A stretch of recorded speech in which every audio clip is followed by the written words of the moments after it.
Hi, I'm Marie Hopkinson, Chinese medicine practitioner, and today I'm going to talk to you about emotions and our mental health emotions and the 5 elements in Chinese medicine. So in Chinese medicine we have 5 elements, so wood, fire, earth, metal and water. Now these elements are like representative of functions and systems in our bodies that how they work. And what makes it different to, like, saying your digestive system or like your endocrine system or something like that in Western medicine, is that the elements help us to work out how our body functions, not just within itself but within the environment around us. So we're going to start with the first one, wood, and look at just the emotional links and what we would call the mental emotional links to the body through those elements. So wood is the element that relates to springtime, doing new things. Now wood is represented actually as green, not as brown, because if you look at the cycle of those elements, you'll see that the one before it, water should nourish wood. So wood isn't just like a brown stick that's going to, you bend it and it snaps. But wood is represented as like healthy wood, which is growing wood, like the green color. So wood is about new things. So when we do like creativity, new stuff, coming up with new ideas, and it's a very common one I find with lots of patients. So maybe it's because people, I guess, where they have a bit of stagnation of wood. They have an affinity to come to Chinese medicine, maybe, I don't know, or it's a common thing. I see lots of patients with these problems. So typically what will happen if someone's got an imbalance of a wood element, they've either got like too much sitting around and not enough movement. So they'll kind of sit in their job all day and do this kind of sighing. Like that's a way of kind of releasing that stagnant energy of wood. So you're kind of like sighing because your body's like basically a lot of tightness is kind of building up around your diaphragm, and then you're kind of releasing it like that, and you're getting like, it's affecting the next element, which is the heart. And actually, when we think about emotions and the elements, I should have started by explaining is that the fire element is that basically looks after all of the emotions in your body in a way. So that relates to your Shen, which is your mind. Another translation or understanding of Shen is awareness and like their cognitive abilities. So it actually includes all of the emotions. So on some level, anytime you have any emotional problems, it's a fire problem. It's a Shen problem. And so we would maybe look at how the interplay of those elements act to disturb the mind or the Shen. So yeah, back to the wood one. Sometimes what happens is you're sitting all day and there's not enough movement, and you get this kind of sighing, and some people get very grumpy, they get really angry. So anger is an emotion that's linked to the liver. So if you have frustration, anger, resentment, that kind of stuff. Now, what Chinese medicine says about your emotions is that, like, if you have these emotions out of balance, it damages that organ, or it damages that element system. But also those emotions themselves make that element system out of balance. So it's a catch-22 situation. Now, what do we do? You can use cognitive methods to try to control those emotions and stop them. But in Chinese medicine, if you come to see a practitioner, they would mostly work along a physical pathway. So they will try to establish that balance, or work out why there's that imbalance there.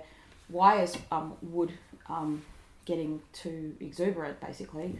Or why don't you have enough wood aspect of your body, and work to restore that imbalance. Now that can either be done through herbs or through acupuncture, and then those emotions should surpass themselves. So for instance, I have tons of patients which would say, I feel really angry really easily, or I've noticed myself getting really snappy all the time, and they can't help it. Like, they feel like they can't help it. It's just happening to them rather than them being able to control it themselves. Now, I'm of the opinion we can always control our emotions if we decide to, but sometimes there's things that just seem to be harder to control, or they seem to be happening to us more. And anger is one of those things where once you become angry, sometimes because you've got that stagnation of wood, it's very hard to stop that angriness. Like, you become explosive anger, or a person who gets road rage, or just they do things in the angry moment that they wouldn't normally do, and they feel a little bit snappy, but because this stagnation's there, they just go mental, go nuts at something. So that the wood aspect is like also to do with the flow. Like other things with wood is like life planning. The gallbladder aspect of wood is really like decision making. And then the liver aspect of wood is about planning and doing things with your future and knowing sort of what you know, that kind of, the aspect of that that's got to do with creativity. So thinking of something and like, you know, like having that desire of kind of wanting to do it and just being able to come up with ideas and things like that. So yeah, I mean, it's very common in people's jobs, they get to a point where they feel just like a creative stagnation. They just can't, they might be a creative person and they just have a block, that kind of stuff. I've treated artists that are like that. And so there's not really like a physiological problem there. They just say, look, I've got this creative block, Ray, can you help me? And when we check their pulse, you can notice like the wood aspect of their pulse is kind of out of balance. And so we would treat them, like most commonly in that case, acupuncture is pretty quick to act. If you've ever had acupuncture and you feel like just a good feeling afterwards, that can sometimes help you, like almost the emotional aspects of the problems go away. And that can last like 2 or 3 hours, sometimes a day. And sometimes that can be a window of opportunity where you can actually realize when those emotional stuff comes back in, what are the triggers for that? Whereas if it's always been there, it's always been part of it, it's kind of hard to know kind of where do I start to kind of address this myself. So you can use acupuncture in combination with psychology if you want to do it like that as well. So let's move on to the next element, that's the fire element. Now fire relates to the emotion of joy. So joy is a good thing, right? Like everyone wants to be happy and joyful. But joy can be out of balance if it's like too much inappropriate joy. So for instance, someone that wants to be sad, but they laugh instead, right? So like someone who goes to a funeral and can't, and they're actually laughing and they feel sad, they want to be sad, but they can't express sadness. That would be an example of an out of balance fire element there. Also, like exuberant joy can sometimes be seen in some mental health cases where people have like manic depression. So the manic stage of things where they just become like wanting to get that hyperstimulation. So your heart is the is the organ that's related to fire, the heart and pericardium, the main ones. And those organs tend to, like, if heat, like the yang of your body damages that area, and that creates this kind of a heatiness sort of situation, it can kind of dry things out. So it should be moist and it becomes dry, and then a person can like want a lot of stimulation all the time. They like sexually, they can want a lot of like sexual time. They can get like super excited and like that kind of thing. There's nothing wrong with being happy and excited, but it's just when that becomes out of balance, and is that becoming more damaging to you or not? So look, sometimes there's a fine line between those when it's damaging to you and when it's not. But if that is a problem, then we would look at that through the heart and through joy.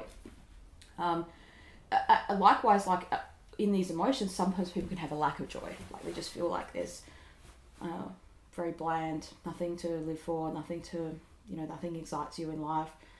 Could feel depressed, could feel sad, could feel really flat. So we're talking about like things where people just feel like a ho-hum kind of a situation.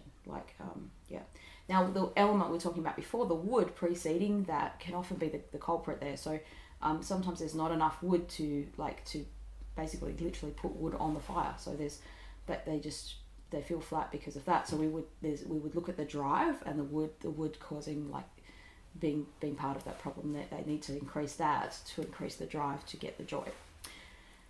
So we go wood, fire, earth. So earth is the next one. Now this is a really interesting one because earth relates to the ground, and the soil in Chinese medicine, we would say it relates to your digestion.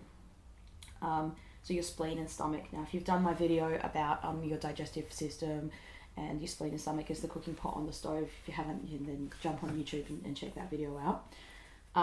That kind of explains that the spleen likes dryness and dislikes moisture, and the stomach likes moisture but dislikes dryness. So this is this sort of thing we're saying, well, it's like it needs a balance there. It doesn't like to be overly moist. Now, what that means is, like, if you think of soil, you're trying to grow something, Like here's a nice little plant here. Now, we can't have dryness completely, like no moisture in the soil, or the plants will dry out. But if we waterlog it, if we water it too much, or there's no drainage for that water, then it just gets bogged up like a boggy marsh. So if you've ever gone to a marsh, you put you step in it and you have to wear gumboots and like getting sloshed inside the marsh. So that what's happening is your body's waterlogged. One reason for that could be because there's no drainage there. So like for instance with this pot, if we put some holes in the bottom and we put the water in, then if we put too much water, it will drain out. That's like your urination system, your sweating system. So there could be an imbalance of those things that a practitioner might look at. Why is there waterlog kind of happening there? Or what can happen is your spleen and stomach system gets really, and other parts in your body gets really overworked, and it can't metabolize all those fluids that are there. So people actually get really puffy. They could have edema or something like that. Now, why am I talking about all that with emotions? Because your spleen and stomach, or the earth element, digests food, but it also digests thought. So quite often there's this link between thinking problems, or like just in general mental health stuff, where you've got like your spleen, the emotion of the spleen would be considered worry or pensiveness. So this overthinking, thinking about things like in a very pathological way. It could be like a mental illness where people have a thought they can't get rid of. They just think and think and think over and over this thought, and it literally just worries them and makes them anxious. And they might have a fear component to that, and that might involve another element aspect, or it might just be something they can't stop thinking about. Often with obsessive compulsive disorder, there can be thoughts that people have that they can't stop thinking about it, and so they have particular behaviours that they try to do, or that they do to like control that thought process. And so that out of balance thought, we would link that to the spleen. Now quite often people have an out of balance earth element in digestion, and also in their thinking, or in their in worry. So they might have, like a good example would be if you had a test to do tomorrow and you were very worried about it and you said, I've got a knot in my stomach. So like literally we would say worry knots the spleen chi, or it knots that stomach energy, and it makes you feel like really like either you don't want to eat any food, and because it's knotted there. So a lot of people have like, we see that all the time. People say, I've lost my appetite, that's put me off my food. Because the thought of that, like the worry of that, or the idea of that is just, and so all those things, actually ideas, worry, thinking is related to earth. And the opposite could also happen. Sometimes people get an overactive appetite, or they just don't know when to stop eating. They're eating because of comfort eating type of thing, because of worry, and because that is out of balance. So there's a big link between digesting thoughts and digesting food. So that's wood, fire, earth. The next one's metal. So metal relates to your lungs, breathing, your large intestine as well. The emotions that relates to metal is your is sadness and grief. So that if you've experienced a loss, we would say that sadness dissolves the lung chi. And what that means is it kind of depletes you. Like you see, when you're sad, you don't really feel like talking. Now your lungs are powering your voice. Like, so me just talking here now is kind of powering my voice, because I've got strong lung chi right now. Now if something happened that was really sad, a lot of time you get choked up. You can't breathe. You can't talk. This whole aspect, the reason why I'm bringing this to you as a little tool is because it helps you understand, really, like Chinese medicine is very wise, how it kind of looks at this interplay of your body, the environment, and those kinds of things through those aspects. So it's normal if you experience grief or something that's sad for it to affect your lung chi. Now how we can use that in an everyday way is like maybe prolonged sadness isn't a healthy thing. So if someone has passed away, it's normal to grieve for that person or that thing or that aspect in your life. Sometimes even life changes can happen, and that can be really heartbreaking and sad. And there's no sort of process that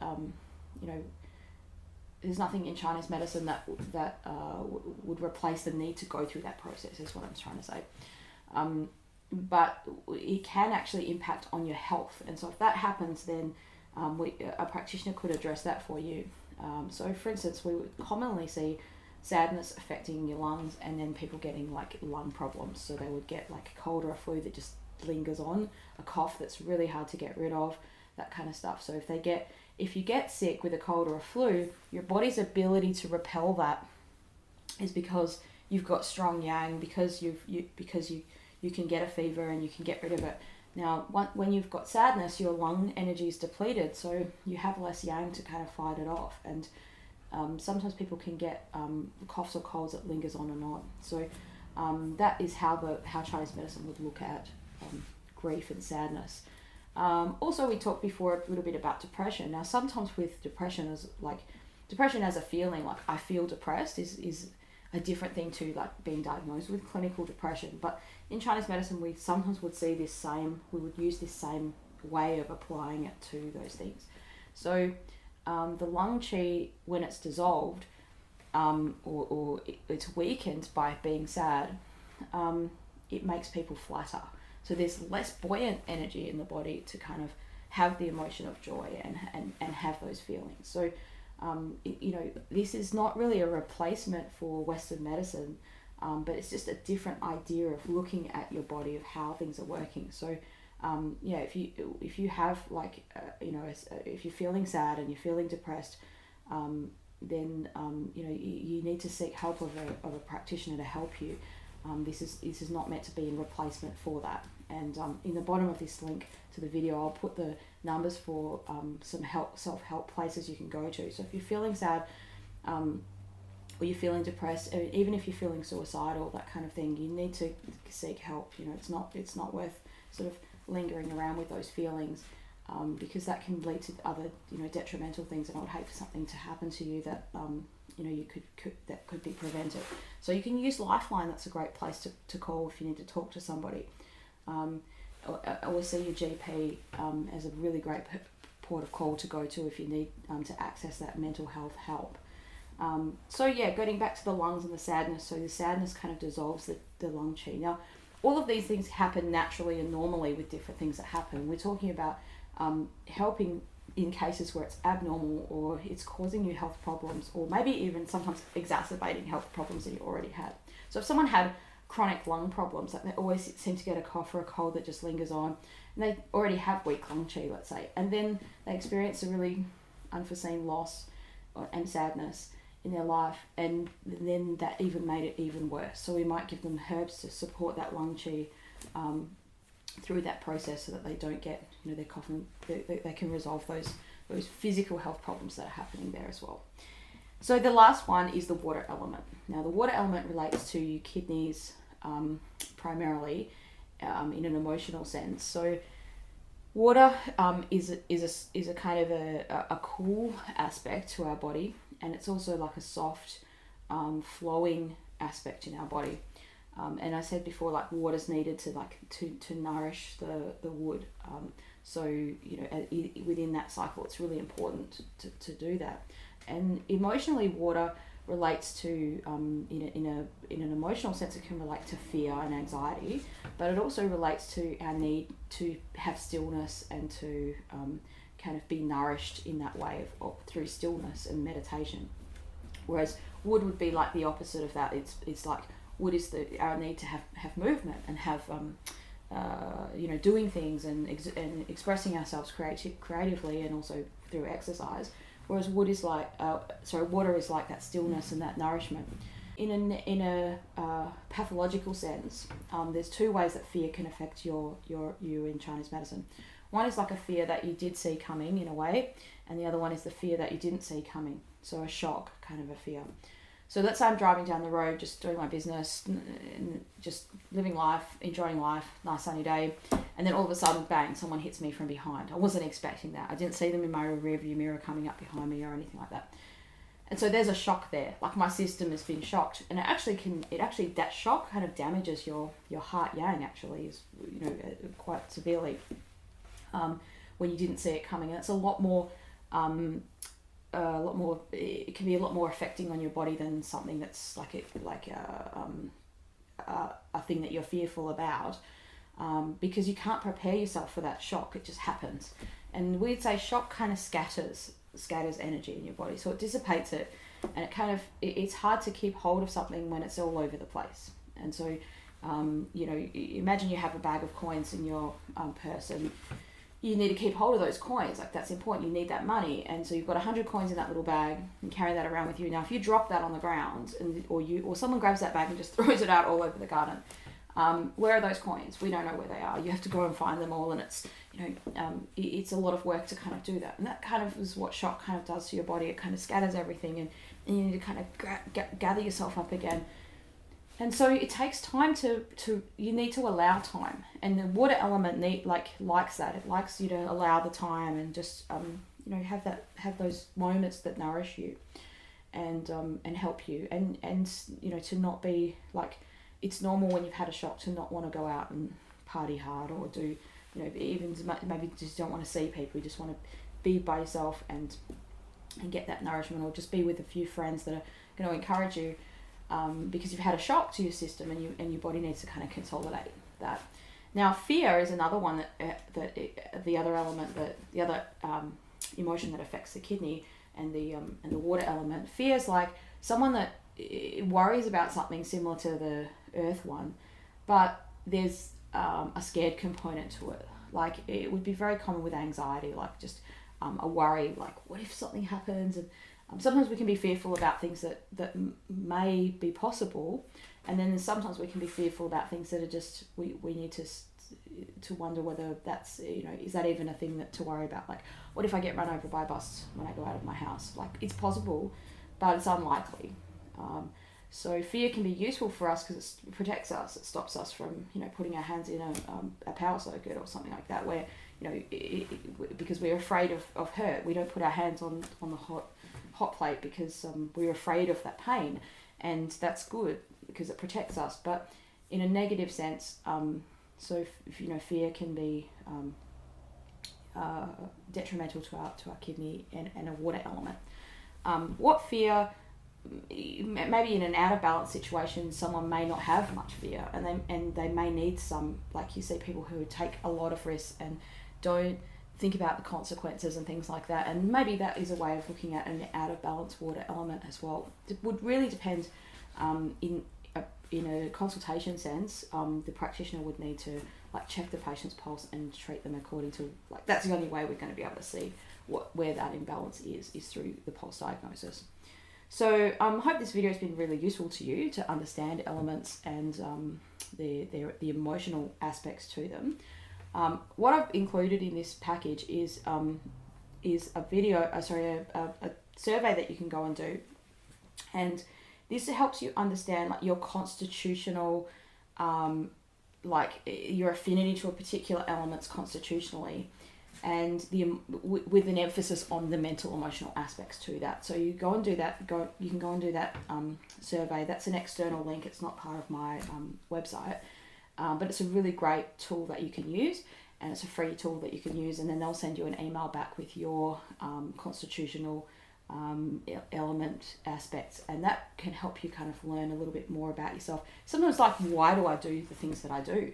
Why do some people seem to just have more confidence and other people seem to not have as much confidence? Why do some people have they receive nourishment in life from particular things, and why do we like certain things? It becomes a part of our personality. So yeah, there is an aspect of the 5 elements which makes us who we are as a personality, and is good to know that, because it lets us know what you're prone to, what are the downsides of having that kind of a personality, and or a constitutional or a body type. Even our physical body type will be affected by that. Some people tend to be more rounder, some people are more skinny, some people tend to put on weight more easy, some people tend to they exercise a lot and yet they become more dry or something like that, and other people exercise a lot and yet they can't become more sort of stocky build, that kind of stuff like that. That is often related to the constitutional build that you're given as part of that genetic makeup. So I hope this video has been useful for you, and look forward to seeing you again soon.